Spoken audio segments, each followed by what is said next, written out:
Dinas Pemadaman Kebakaran dan Keselamatan Kota Bitung sempat menghebohkan masyarakat yang berada di pusat Kota Bitung. Sebanyak 2 unit mobil damkar tiba-tiba muncul dan langsung memadamkan api yang berada di Jalan Raya Pusat Kota Bitung.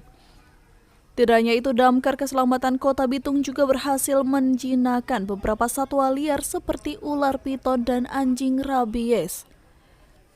Hal tersebut dilakukan Dinas Pemadam Kebakaran dan Penyelamatan Kota Bitung dalam menggelar sosialisasi dan simulasi kebakaran serta penyelamatan bagi masyarakat yang berada dalam situasi bahaya. Karena satwa liar termasuk penyelamatan non-kebakaran, sehingga kami sangat mengharapkan kepada masyarakat seandainya ada hewan liar atau ular berbisa, tawon, anjing gila, ataupun kita sedang terjepit cincin, apakah cincin itu tanda hiasan ketika orang pakai, maka boleh menghubungi kami melalui 112 di Dinas Pemadam Kebakaran dan Penyelamatan.